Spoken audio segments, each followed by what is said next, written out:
Assalamualaikum warahmatullahi wabarakatuh.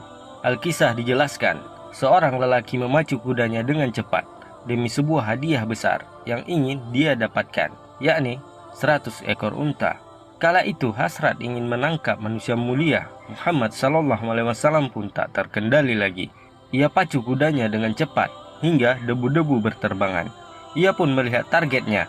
Saat kudanya sudah dekat dengan unta Nabi sallallahu alaihi wasallam, tiba-tiba dengan izin Allah, kuda pemuda ini pun jatuh.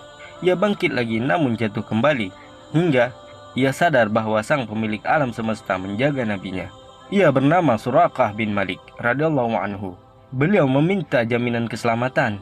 Tiba-tiba Nabi menyampaikan kabar bahwa ia akan memakai gelangnya Kisra, sebuah negara adidaya yang dipenuhi dengan kekuatan, namun diselimuti dengan kerusakan.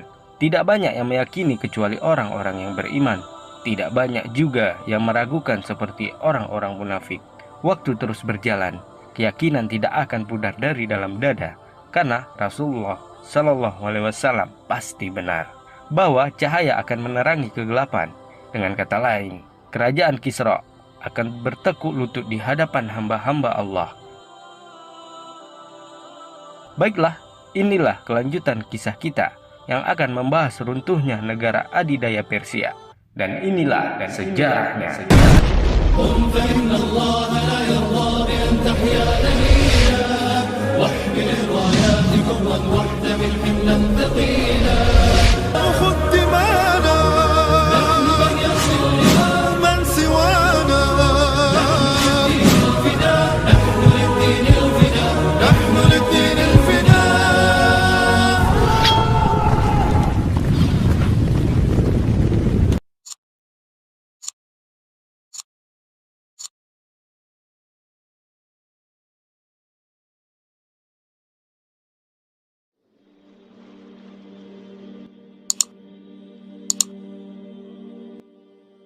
Seperti yang telah kita bahas sebelumnya pada pertempuran Buaib, bagaimana mengamuknya Al-Musanna dan pasukannya dalam menghancurkan kokohnya para tentara Persia. Bagaikan singa yang terluka, kaum muslimin menerkam wajah-wajah para penyembah api, hingga Allah pun memenangkan mereka. Kabar ini pun sampai ke Amirul Mukminin Umar bin Khattab radhiyallahu anhu, dan rasa syukur akan kemenangan yang Allah berikan menjadikan sang hamba yakin akan janji Allah bahwa Istana Putih Parsi akan tunduk di bawah cahaya Islam.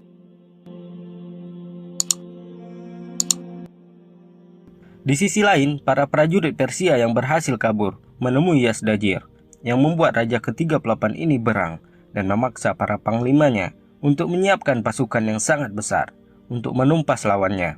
Dan kala itu, ia pun memanggil panglima terbaik Persia yang tidak pernah kalah dalam pertempuran, serta dikenal juga sebagai ahli nujum atau dukun, yang bernama Rustum Farrokhzam, sebagai panglima tertinggi dalam misi penghancuran total ini.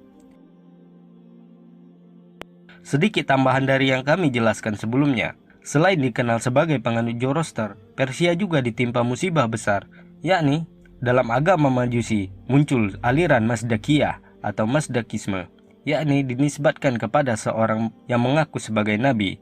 Nabi palsu ini bernama Mazdak bin Hamdan yang muncul pada zaman Raja Kubat antara tahun 487 sampai 523 Masehi. Aliran Mazdakisme ini dekat dengan Maniakisme yang didirikan oleh Mani. Mazdakisme ini aliran agama Majusi terakhir dalam perkembangan Majusi sebelum datangnya Islam di negeri Parsi, yaitu aliran yang mempropagandakan ibahiyah atau serba boleh, permisif, yang menghancurkan nilai-nilai dan menggiring kekacauan berlandaskan syahwat dan tidak memperdulikan hubungan-hubungan keluarga dan ukuran-ukuran akhlak. Lepas dari semua keyakinan dan agama, bahkan aliran itu adalah asal mula komunisme dan biang teori Karl Marx atau Marxisme. Kacaunya aliran ini menjadikan masyarakat, khususnya petani, menderita. Mereka diwajibkan mengeluarkan semua stok simpanan baik sandang dan pangan yang diserahkan kepada penguasa. Selain itu, aliran ini juga seakan-akan didasari oleh syahwat, di mana para suami mesti membiarkan istri-istrinya digauli oleh lelaki lain. Tidak hanya orang biasa, namun raja saat itu pun tidak mampu membendung syahwat para lelaki dari rakyatnya yang ingin menggauli permaisurinya. Hancurnya norma kemanusiaan ini juga dijelaskan dalam Tariq At-Tabari. halaman 88.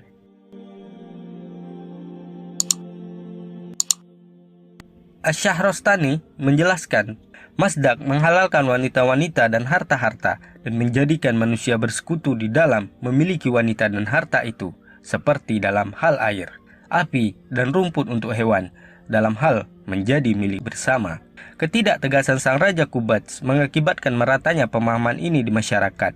Terlebih lagi, Raja Qubats pun ikut andil dalam masalah ini. Hingga akhirnya nabi palsu dan pengikutnya dihukum mati oleh penerus raja ini yang bernama Anushirwan. Meski demikian, aliran ini masih menyebar bagaikan virus. Hingga dijelaskan dalam sejarah, saat Persia masuk Islam, daya tarik aliran ini masih berbekas di hati mereka yang dibalut dengan kata-kata syar'i, kecuali orang yang Allah beri hidayah. Wallahu a'lam.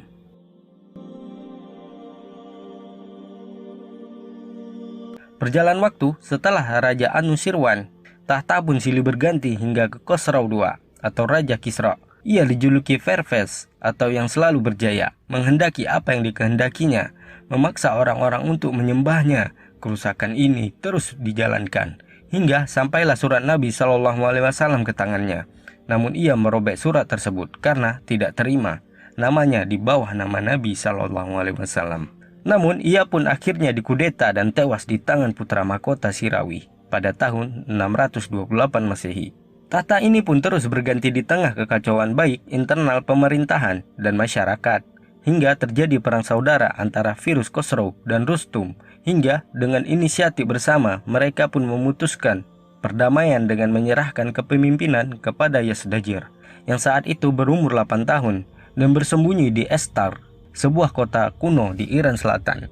Dan di masa Yazdajir inilah pertempuran besar yang dikenal dalam sejarah yang dikenal dengan pertempuran Qadisiyah.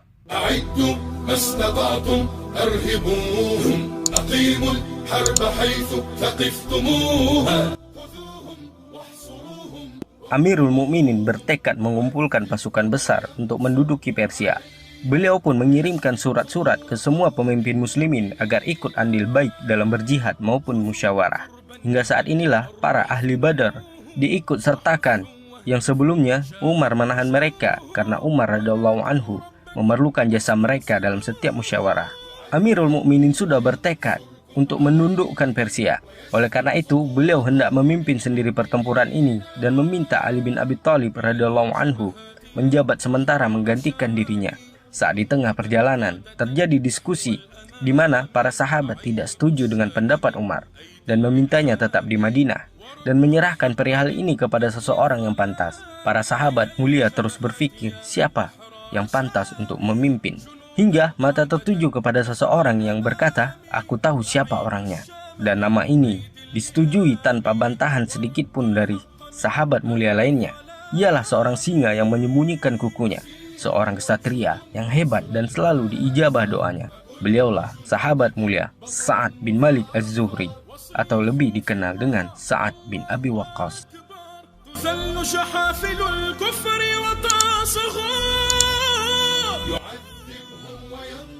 Amirul Mukminin pun memanggil Sa'ad dan banyak menyampaikan pesan padanya, baik strategi pertempuran dan nasihat. Salah satunya, "Wahai Sa'ad, statusmu sebagai paman Nabi atau Ahlul Bait janganlah membuatmu terlena. Allah tidak akan menghapus perbuatan dosa buruk dengan keburukan. Akan tetapi, Allah akan menghapus dosa keburukan dengan perbuatan baik. Di antara Allah dan manusia tidak ada nasab, yang ada hanya ketaatan. Dalam pandangan Allah, orang biasa dan mulia adalah sama. Allah Tuhan mereka dan Tuhan hamba-hamba yang saling berlomba berbuat baik. Mereka mendapat apa yang ada di sisi Allah dengan ketaatan. Inilah pesanku kepadamu, jika kamu berpaling, maka kamu adalah orang-orang yang merugi."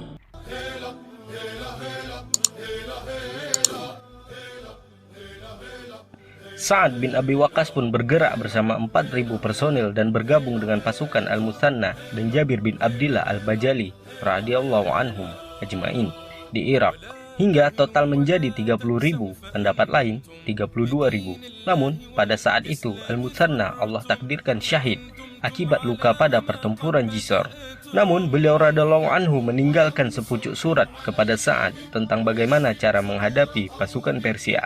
Umar menyiapkan strategi baru, memerintahkan sang pemimpin dengan bertempat di Qadisiyah. Pasukan secara bertahap harus bertempur di tempat tersebut. Dengan demikian, posisi gurun luas berada di tengah muslimin, hingga di antara tempat muslimin dan musuh terdapat jalur-jalur perjalanan melalui sungai-sungai kecil yang harus diseberangi oleh musuh dan menjadi penyebab kelemahan mereka. Selain itu, Umar juga menyarankan agar Sa'ad menyampaikan perihal pertempuran sedetail-detailnya, sesuai apa yang dilihat, dan memerintahkan untuk tidak menyerang duluan. Dan juga Amirul Mukminin memberikan pesan, "Amma ba'd, aku berpesan kepadamu dan pasukanmu untuk bertakwa kepada Allah, karena takwa merupakan bekal terbaik dalam menghadapi musuh. Aku berpesan kepadamu dan pasukanmu agar berhati-hati terhadap maksiat yang datang dari kalian atau dari musuh kalian, karena muslimin dapat meraih kemenangan karena maksiat yang dilakukan musuh-musuh terhadap Allah. Jika bukan karena itu, kita tidak memiliki kekuatan untuk mengalahkan mereka, karena jumlah kita tidak sama dengan mereka. Mereka memiliki kekuatan di atas kita."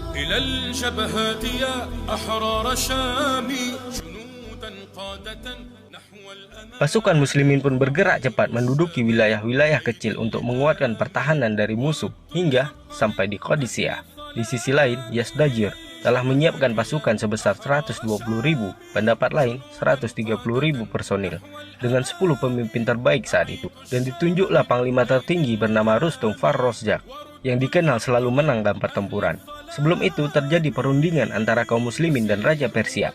Namun keteguhan dan ketangguhan utusan muslimin mampu mematahkan kesombongan Yazdajir.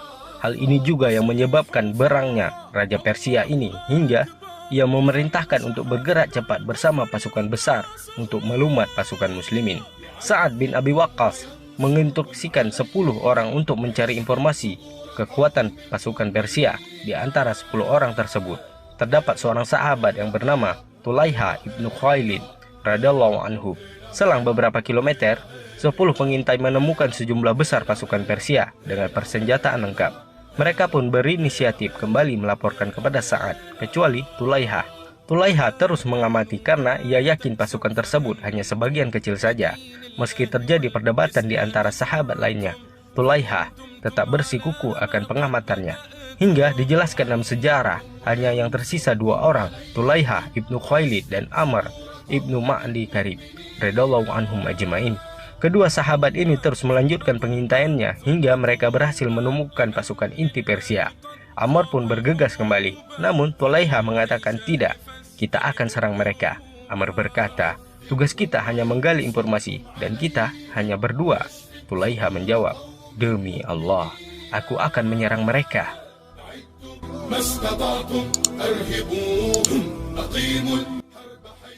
Maka bergeraklah Tulaiha laksana ombak yang menghantam bangunan-bangunan besar. Ia merangsek maju ke perkemahan musuh, memutuskan tali-tali kemah dan menghabisi yang menghalanginya, termasuk 2 orang panglima senior yang dikenal tangguh, serta mengambil ghanimah, yakni kuda Persia.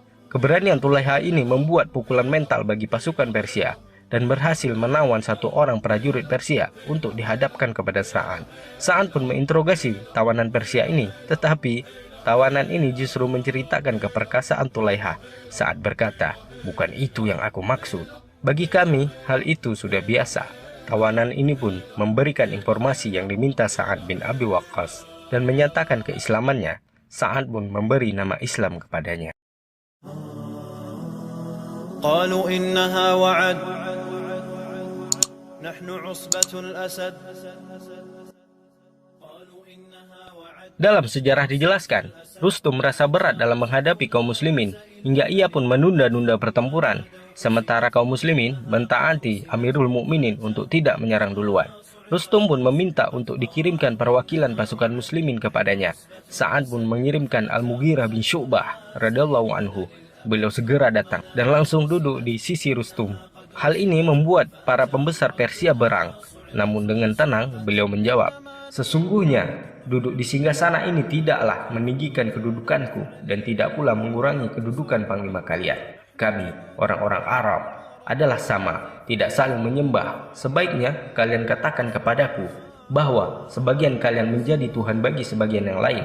Kondisi ini tidak bertahan lama di tengah kalian dan kami tidak melakukannya. Aku tidak datang kemari melainkan kalian yang mengundangku, dan aku tahu bahwa hari ini urusan kalian akan lenyap. Kalian akan dikalahkan. Seorang raja tidak akan bertahan dalam kondisi seperti itu. Setelah menyampaikan hal tersebut, seluruh pasukan Persia hanya berkata dengan satu perkataan, "Demi Allah, orang Arab ini benar." Sebagian yang lain mengatakan, orang Arab ini telah melontarkan ucapan yang selalu terngiang dalam pikiran kami. ثم نادوا حسمت إنها قد رسمت فأتاهم ردنا صعقت بل سحقت. Tidak puas dengan itu, Rustum pun kembali meminta utusan kaum muslimin untuk berunding dengannya.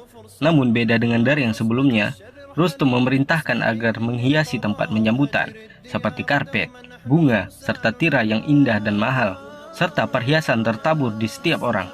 Rustum memakai seluruh perhiasannya dengan tujuan mematahkan keimanan delegasi tersebut. Berangkatlah delegasi utusan Sa'ad yang bernama Rab'i ibnu Amir radhiyallahu anhu dengan dandanan serba biasa, menggunakan keledainya dan tombak.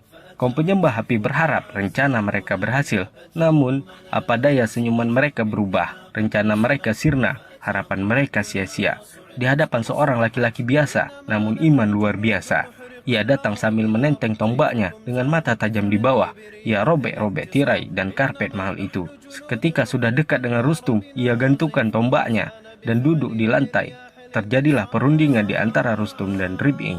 Di antaranya, Rustum berkata, "Apa yang kalian bawa?" Rib'i menjawab, "Allah mengutus kami mengeluarkan manusia dari penyembahan kepada hamba, kepada menyembah Allah. Dan barang siapa yang menerimanya, maka mereka adalah bagian dari kami. Kami biarkan dia menguasai tanahnya. Jika menolak, wajib mereka membayar jizyah. Dan mereka hina. Dan jika menolak juga akan kami perangi selamanya, hingga kami bertemu dengan janji Allah." Rustum berkata, "Apa yang Allah janjikan?" Rib'i menjawab, "Surga bagi orang yang terbunuh karena memerangi orang yang menolak ajaran Islam, dan kemenangan bagi orang yang hidup." Rustum pun meminta waktu, namun Rib'i memberinya waktu 3 hari sesuai tuntunan Nabi Shallallahu Alaihi Wasallam. Rustum merasa berat, namun Rib'i tidak menarik kata-katanya. Rustum berkata, "Apakah engkau pemimpinnya?" Rib'i menjawab, "Bukan, akan tetapi kaum muslimin seperti satu jasad. Mereka akan saling menguatkan satu sama lain. Yang lemah bersandar kepada yang kuat." Rustum pun terdiam dan menoleh kepada penasihatnya untuk meminta pendapat. Namun penasihat-penasihatnya justru menghina Rib'i karena penampilannya yang sederhana. Rustum berkata, "Celakalah kalian. Jangan menilai orang dari pakaian, tapi lihatlah ucapan dan perilakunya. Orang-orang Arab tidak memperdulikan pakaiannya, tapi mereka sangat menjaga harga diri. Maka tidak ada jalan lain kecuali kemenangan atau kekalahan." Rustum pun menyiapkan pasukan yang diantaranya pasukan berkuda dan pasukan gajah. Sementara itu, Sa'ad bin Abi Waqqas terserang penyakit yang membuatnya tidak mampu duduk dan berdiri. Ia naik ke atas benteng Qadis dengan posisi tidur sambil mengawasi pasukan. Ia pun memilih Khalid bin Arfatah sebagai penyambung komandonya. Maka pada 13 Sya'ban 15 Hijriah atau 636 Masehi, terjadilah pertempuran yang sangat mendunia. Pertempuran yang mematahkan kesombongan dan sangat dikenal dalam sejarah, The Battle of Qadisiyah.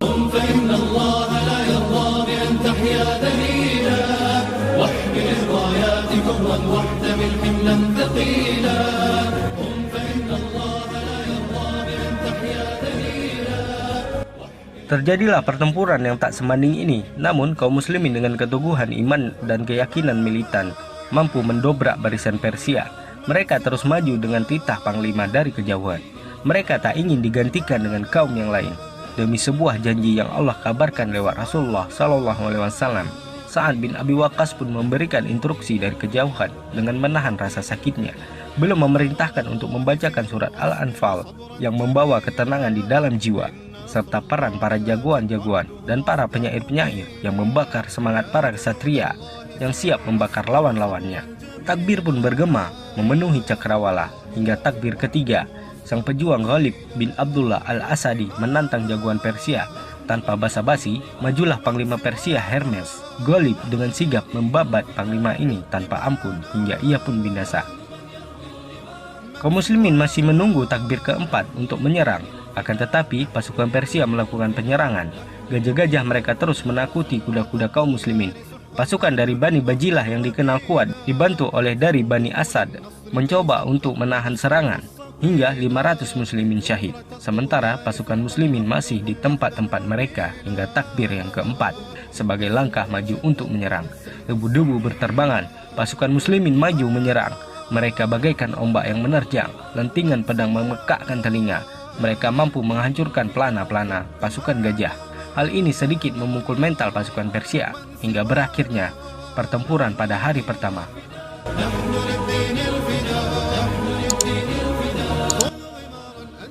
Pada hari kedua, bala bantuan dari Syam datang dengan Panglima Qa'qa' dengan 1000 personil.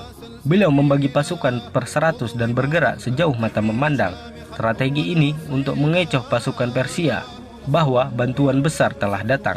Bahman, pimpinan Persia, menantang muslimin. Qa'qa' maju menghadapinya dan mampu mengirimnya ke alam barzakh. Qa'qa' menyiapkan siasat untuk menakuti dengan menyelubungi unta-unta. Langkah ini pun berhasil dan membuat gajah-gajah Persia takut berlarian, tak tentu arah, hingga barisan mereka kacau. Pada hari kedua ini, 10.000 pasukan Persia tewas, sementara 2.000 pasukan muslimin syahid.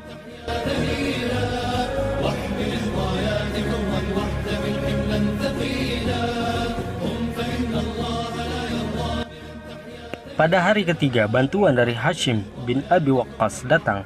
Hashim pun melebur ke dalam pasukan dengan strategi Qa'qa', membagi pasukan per 10 bagian, masing-masing bagian 100. Sedangkan Persia menambah pasukan pejalan kaki di dekat gajah-gajah mereka. Sa'ad pun bertanya kepada orang-orang Persia yang sudah masuk Islam, bagaimana untuk menghancurkan pasukan gajah-gajah tersebut. Orang Persia itu menjawab, agar melukai mata dan bibir gajah. Bergegas Sa'ad memerintahkan pasukan Qa'qa' untuk merealisasikannya. Dengan keahlian dan keberanian mereka, berhasil melukai pimpinan gajah Persia dan membuat orang-orang di atas pelana terlempar, dan gajah itu pun membuat barisan Persia kacau.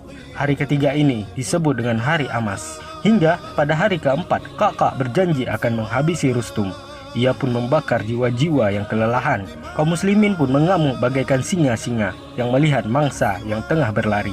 Rustum yang melihat kekacauan ini mencoba kabur, namun ia mampu dikejar oleh pasukan Qa'qa' dan ia pun binasa. Melihat kekacauan ini, mental pasukan Persia berantakan. Mereka bagaikan daun-daun yang berterbangan. Mereka berlarian hingga mereka pun binasa. Kemenangan besar pun diraih muslimin. Namun pada pertempuran ini, banyak di antara kaum muslimin syahid, hingga ahli sejarah mengatakan 2 pertempuran yang di sana banyak kaum muslimin syahid, yakni pertempuran Balad Syuhada dan Qadisiyah.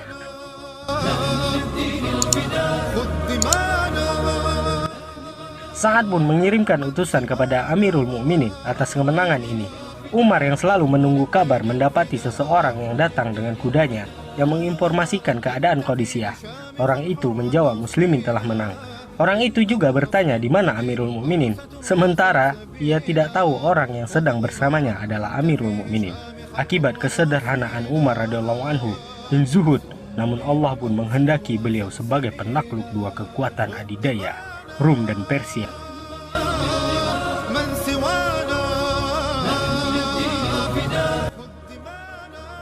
Kaum muslimin terus maju menyerang ke Madain, benteng terakhir Persia. Mereka bergerak ke arah utara dan masuk ke kota Kufah tanpa perlawanan. Di Bahasir, kaum muslimin mengepung benteng tersebut selama 6 bulan. Di sini mereka menggunakan senjata orang-orang Persia yang disebut manjanik, namun belum mampu tembus. Dijelaskan suatu ketika, utusan Persia datang dengan mengajak berdamai. Ada seorang muslimin yang bernama Abu Mufajar Al-Aswad bin Qitah menjawab satu perkataan yang membuat orang-orang di benteng tersebut menyerah. Semua muslimin merasa heran, sementara orang-orang Persia dan raja mereka menganggap ada malaikat bersama muslimin. Kaum muslimin pun mencari informasi tentang perkataan itu. Orang-orang Persia itu menjawab, saat kami diutus raja kami untuk perdamaian dan membagi wilayah antara kami dan muslimin, seseorang di antara kalian menjawab, tidak ada perdamaian antara kami dan kalian selamanya, hingga kami makan madu afrajin. Raja kami terkejut dan berkata, celaka sekali. Sungguh ada malaikat berkata melalui lisan mereka untuk menyampaikan sesuatu kepada kami dan menjawab pertanyaan kami tentang orang-orang Arab. Akibat dari perkataan ini, benteng Bahasir pun dibebaskan oleh muslimin pada 16 Hijriah.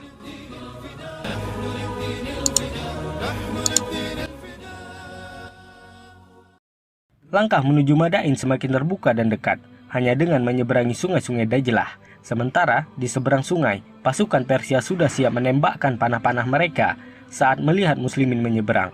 Sa'ad bin Abi Waqqas diberikan petunjuk oleh Allah untuk menyeberangi sungai-sungai tersebut. Akhirnya beliau radhiyallahu anhu menyeberangi sungai Dajlah yang diikuti pasukan lainnya dan tunggangan mereka. Mereka berjalan di atas air, sementara tubuh mereka tidak terkena air. Tidak ada rasa takut, mereka berbincang-bincang, dan Sa'ad ditemani oleh Salman Al-Farisi radhiyallahu anhu. Sungguh maha besar Allah. Pasukan Persia yang siap memanah ketakutan. Mereka berkata, sungguh yang kita lawan adalah pasukan dari jin. Mereka pun ketakutan dan lari. Dengan kehendak Allah, pasukan muslimin pun mampu ke Madain, yang kala itu sudah sepi. Para tokoh-tokoh mereka melarikan diri, termasuk Yazdajir. Sementara rakyat-rakyat kecil masuk dan mengunci rumah mereka. Sa'ad pun masuk ke kediaman Kisra sambil membaca surat Ad-Dukhan ayat 25-28. Sementara Salman ditugaskan untuk mendakwahi rakyat-rakyat Persia. Tidak sedikit yang memilih untuk masuk Islam, namun tidak sedikit pula yang masih mempertahankan keyakinan majusi mereka dan memilih membayar jizyah. Sementara kemewahan dan harta duniawi menghiasi istana Kisra. Kekayaan dan banyaknya perhiasan tidaklah mematahkan iman muslimin. Sa'ad pun mengirimkan semua ghanimah itu ke Madinah. Kekayaan luar biasa yang dimiliki Kisra menjadi cobaan bagi setiap jiwa-jiwa manusia, kecuali orang-orang yang bertakwa. Hal inilah yang membuat Umar bin Khattab menangis. Seseorang berkata, "Wahai Amirul Mukminin, kenapa Anda menangis? Bukankah ini hari bersyukur?" Umar menjawab, "Bukan hal itu yang membuat aku menangis. Demi Allah, setiap kali Allah memberikan ini kepada suatu kaum, mereka pasti saling iri dan benci. Jika mereka tidak demikian, Allah pasti memberikan bagian kepada mereka." Hingga Amirul Mukminin memanggil Suraqah ibnu Malik radhiyallahu anhu untuk memakai gelang dan jubah Kisra sesuai sabda Nabi Shallallahu Alaihi Wasallam yang pernah disampaikan kepadanya. Ia pun memakainya dan berkeliling Madinah. Sambil menangis ia berkata, "Wahai muslimin, sesungguhnya kekasihku tidak pernah berdusta," sambil menyebutkan sabda Nabi Shallallahu Alaihi Wasallam. Inilah sejarah singkat yang menjadikan pelajaran bagi kita semua, dan tidak lupa kita mendoakan saudara-saudara kita yang sedang menghadapi cobaan COVID-19 atau Corona, serta para medis yang selalu memberi yang terbaik bagi setiap pasien. Sungguh, Anda saat ini menjadi pahlawan, dan dukunglah mereka agar kita patuh kepada keputusan pemerintah dan fatwa ulama agar tetap di rumah. Semoga Allah menyelamatkan kita dan menghilangkan virus ini. Wassalam.